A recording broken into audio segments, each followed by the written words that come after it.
مفتی طارق مسعود special. تو سورہ نور سے اخذ کیا ہے، پہلے حدیث نے اخذ کیا، نبی صلی اللہ علیہ وسلم نے اخذ کیا کہ بھائی یہ جو قرآن کہہ رہا ہے کسی کے گھر میں وداؤٹ پرمیشن داخل مت ہو، تو آپ صلی اللہ علیہ وسلم نے اس سے اخذ کیا۔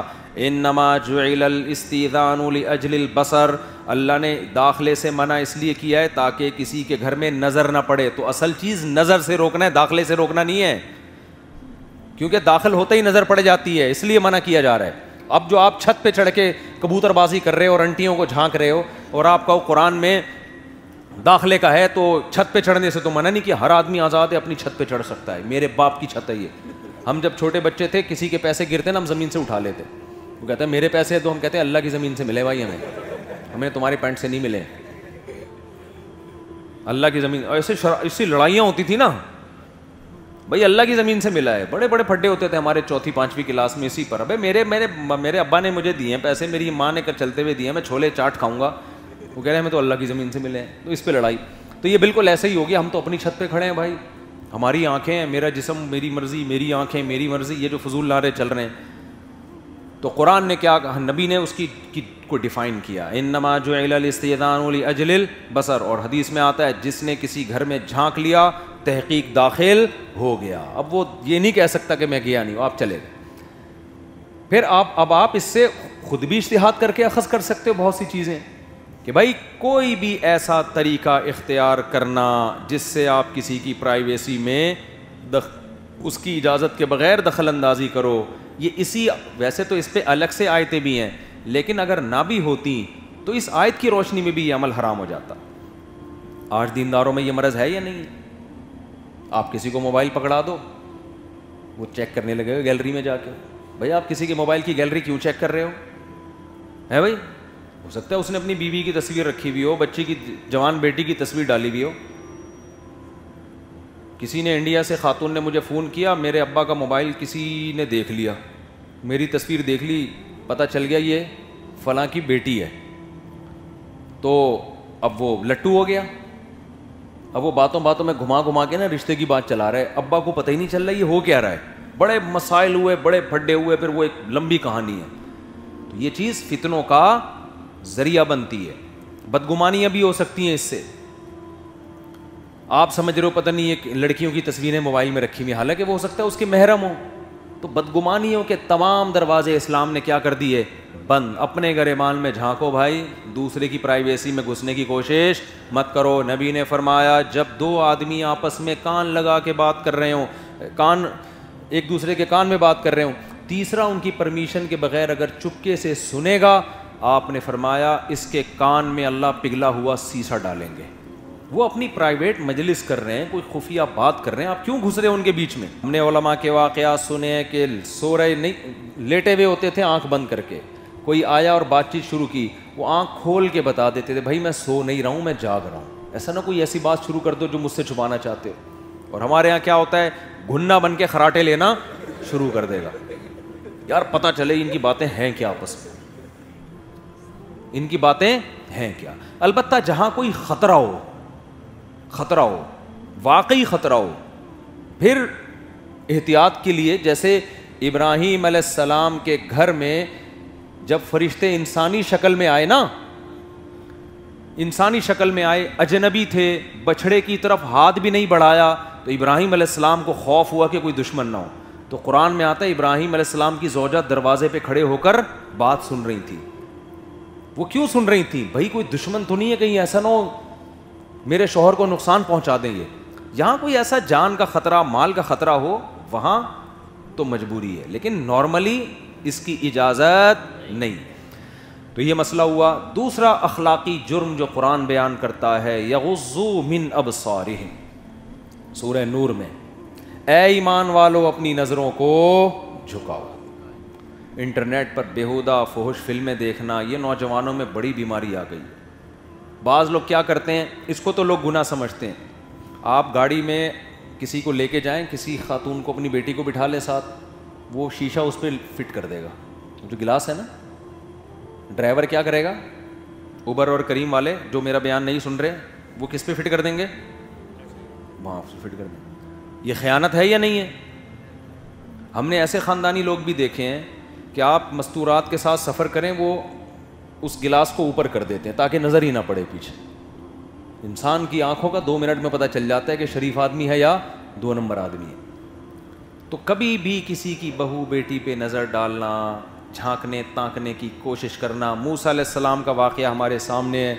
2 لڑکیاں آئیں, موسیٰ علیہ السلام نے پانی پلایا, وہ گئیں اپنے ابا کو بتایا, تو ابا نے کہا کہ جاؤ موسیٰ کو لے کر آؤ, میں ان کو اجرت دینا چاہتا ہوں. حضرت موسیٰ گئے تو بیٹیوں کے باپ نے کیا کہا کہ یہ شخص ایماندار بھی ہے اور طاقتور بھی ہے, ان کو آپ اپنے گھر میں ملازمت کے طور پہ رکھ لیں.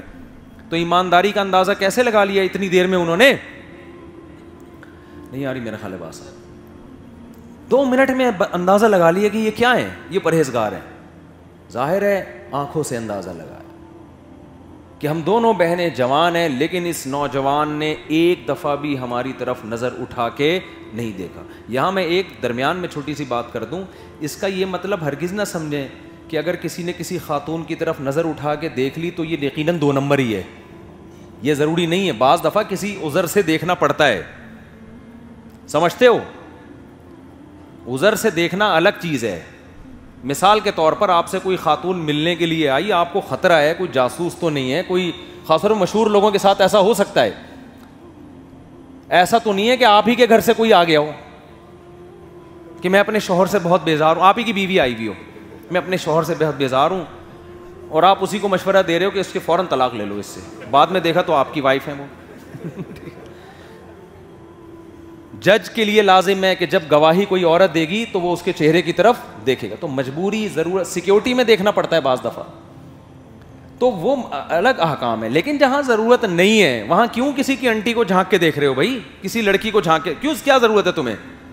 دکاندار کو بعض دفعہ دیکھنا پڑتا ہے. ایک دکاندار نے مجھے بتایا کہ میں نظر پہ بیان سنتا ہوں, میں منہ نیچے کر کے رکھتا ہوں, انٹیاں آ کے نا, رش بہت ہوتا ہے عید کے دنوں میں, وہ ایسے ہاتھ صاف کرتی ہیں بڑے مزے سے, پتہ ہی نہیں چلتا نا. وہ یہاں سے کوئی لاکٹ, ان کی جیولری کی دکان تھی, انہوں نے کہا وہ تو ہم یہاں لاکٹ رکھا, ہم یوں دیکھ رہے ہیں وہ غائب.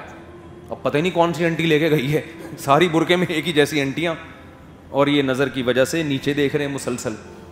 اب پکڑ لو کون سی انٹی ہے.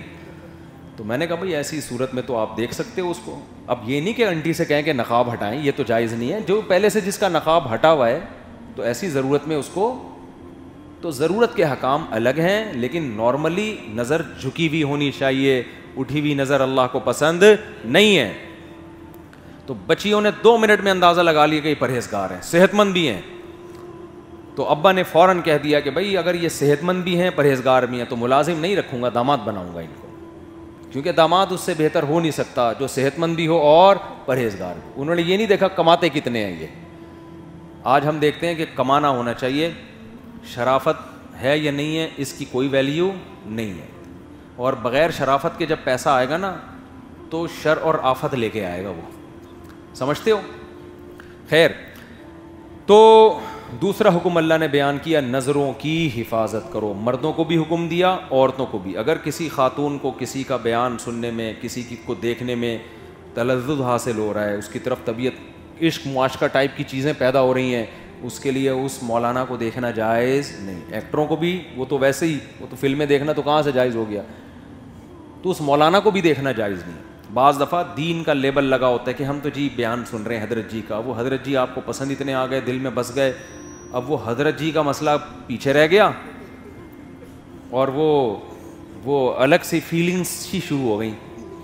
تو ایسے موقع پہ آپ کا شیخ و مرشد آپ سے کہے گا آپ حضرت جی کے علاوہ کسی اور کو سن لیں. آپ ایسے بزرگ کو سنیں جن کے منہ میں دانت نہیں ہے, پیٹ میں آنت نہیں ہے. تبلیغی جماعت میں تو اس کا بڑا خیال کیا جاتا ہے. خواتین کے مجمع میں مردوں, جوان عالم کو بیان کی بھی اجازت نہیں دی جاتی, وہ تو بہت سختی کرتے ہیں. ٹھیک ہے, آج کل علماء اتنی سختی نہیں کر رہے, جوان عالم کو بھی اجازت دیتے ہیں بھائی ٹھیک ہے, اور عورتوں کو بھی اجازت دیتے ہیں جوان عالم کا بیان سن لو, تاکہ دین کی دعوت پھیلے. اب زیادہ سختیاں کریں گے تو دین کی دعوت بھی تو محدود ہو جائے گی نا. لیکن عورت اگر سمجھتی ہے کہ مجھے بیان سننے سے معاشقہ پیدا ہو رہا ہے اور راتوں کی نیندیں اڑ رہی ہیں, گھر سے بھاگنے کے خیالات آ رہے ہیں, وہی پھر آپ کے لیے یہ سننا جائز نہیں ہے. یا تو آڈیو سنیں, آڈیو سے بھی خطرہ ہے تو نہ سنیں. آپ بہت سے ایسے لوگ ہیں ان کو سنیں آپ, ٹھیک ہے نا. جن سے آپ کو خطرہ نہیں ہے. ہر ایک کو ہر ایک سے خطرہ نہیں ہوتا, کسی کو کسی سے خطرہ ہوتا ہے, کسی کو کسی خطرہ ہوتا ہے. خیر, تو یہ اللہ نے حکم دیا. پھر اللہ نے اسی سورہ نور میں حکم دیا انکحوا الایام. یہ سارے مسلمانوں سے خطاب چل رہے ہیں, غیر مسلموں سے نہیں چل رہے. قرآن نے اسی سورہ نور میں کہا انکحوا الایام منکم. یہ تو میں بار بار کہتا رہتا ہوں, اس کو میں زیادہ نہیں بیان کروں گا. اللہ نے ماں باپ سے کہا اپنے بالغ لڑکے اور لڑکیوں کا نکاح کرا دیا کرو. ایامہ ایم کی جمع ہے. ایم کہتے ہیں جو بالغ ہو مگر اس کی شادی نہ ہو, چاہے بیوہ ہو, طلاق یافتہ ہو یا کنوارا ہو, بس بیوی لیس اور عورت شوہر لیس ہوگی تو وہ ایم کہلائے گا. اللہ کہتے ہیں کوئی عورت وداؤٹ ہسبینڈ گھوم رہی ہے, اس کی شادی کرا کے کسی ہسبینڈ کے حوالے کر دو. اس کو کوئی مرد وداؤٹ بیوی گھوم رہا ہے, اس کو بولو انسان کا بچہ بنو. شریف اور خاندانی لوگ ہمیشہ میرڈ ہوتے ہیں, وداؤٹ وائف وہ زندگی نہیں گزارتے. پارکوں میں لکھا ہوتا ہے فیملی کے ساتھ آئیں. اللہ کہتے ہیں میری زمین پہ چلو تو فیملی کے ساتھ ہو. سمجھتے ہو, صحابہ اس میں اتنے حساس تھے. ایک صحابی کی بیوی کا انتقال ہو گیا, وہ اب وائف زوجہ نہیں تھی ان کی کوئی, وہ تلاش میں تھے کہ رشتہ ہو جائے, نہیں ملا. پہلے بہت مشکل سے رشتے ملتے تھے, 2 3 4 شادیوں کا رواج تھا, عورتیں نہیں ملتی تھی اتنے آرام سے. تو ان صحابی کی جب موت کا وقت آیا, انہوں نے وصیت کی جلدی سے میرا نکاح کراؤ. لوگوں نے کہا حضرت اب آپ دنیا سے جا رہے ہیں, نکاح کرنے کا کیا فائدہ؟ انہوں نے کہا میں دنیا سے اس حال میں جاؤں کہ میرے نکاح میں بیوی نہ ہو. مجھے نبی نے وصیت کی تھی اس حال میں میرے سے ملاقات نہ کرنا. سمجھتے ہو کہ نہیں سمجھتے؟ تو یہ بغیر شادی کے زندگی اللہ اس کے رسول کو پسند نہیں ہے. اب نکاح کی جہاں بات آئے گی تو انسان اپنی جیب میں جھانکتا ہے کہ پیسے ہی نہیں ہے. ہمارے حضرت ایک بڑا دلچسپ واقعہ سنایا کرتے تھے, ایک مولوی صاحب کی نقل اتار کے, صحیح نا, بہت مزے لے کے سناتے تھے. ہمارے دارالفتہ میں ایک مولوی صاحب تھے, وہ شادی نہیں کرتے تھے. تو حضرت نے ایک دن ان سے پوچھا کہ آپ شادی نہیں کرتے ہیں؟ تو حضرت بیان میں نقل اتارتے تھے, انہوں نے کہا پیسے ہی نہیں ہیں. ایسے نا بالکل مسکینوں کی طرح, یعنی لگ یہ رہا تھا کہ بھائی یہ چاہتے نہیں ہیں, یہ ابھی ایجوکیشن کی وجہ سے, پہلے تعلیم جیسے اکثر ہوتا ہے نا. حضرت کا خیال تھا یہ جواب دیں گے بھائی ابھی ایجوکیشن کمپلیٹ ہو جائے, ابھی تعلیم, ابھی تو میں مفتی بنوں گا, عالم بنوں گا, پھر میں بزنس کروں گا, پھر اس کے بعد, یا ابھی رشتہ نہیں مل رہا, تلاش میں ہے, جیسے کوئی رشتہ ملے آپ کے علم میں ہو تو بتا دیں. تو ان میں سے کوئی جواب نہیں. حضرت نے پوچھا بھائی اتنا عرصہ ہو گیا, آپ اپنی عمر دیکھو, شادی کیوں نہیں کرتے؟ تو حضرت نقل اتار کے کہتے تھے, وہ فوراً کہتے ہیں پیسے ہی نہیں ہیں. سمجھ رہے؟ تو آج جب کسی سے بات کرو, یعنی بیچارے کی مظلومیت بیان کر رہے تھے نا. غریب آدمی تو یہی سوچتا ہے نا, مفتی صاحب آپ 4 شادی میں بیان کرتے ہو اور ہمیں کوئی رشتہ دیتا ہی نہیں ہے کیونکہ پیسے ہی نہیں ہے. آپ کی چاہت سے تھوڑی ہو جائے گی. جب لڑکی والے سب سے پہلے کیا دیکھتے ہیں, بھائی کماتا کیا ہے, کردہ کی ہے. تو اگر آپ کو کوئی رشتہ غربت کی بیس پہ دے ہی نہیں رہا تو پھر تو آپ کیا ہیں, مجبور ہیں. بھائی کوئی دے ہی نہیں رہا. لیکن اگر آپ غریب ہیں, اس کے باوجود رشتہ مل رہا ہے, پھر آپ کا شرعی عذر نہیں ہے, پھر اللہ پہ توکل کرو. تو سورہ نور میں اللہ نے کہا ماں باپ کو کہا کرا دو, ان یکونوا فقراء یغنیہم اللہ من فضلہ, فقیر ہوں گے تو اللہ اپنے فضل سے غنی کر دے گا. نکاح کی برکت سے اللہ وسعت رزق کر دے گا. تو یہ بھی سورہ نور کا حکم ہے. کرتے ہیں نا وعدہ کہ اس کو ہم پورا کریں گے. کیا خیال ہے بھائی؟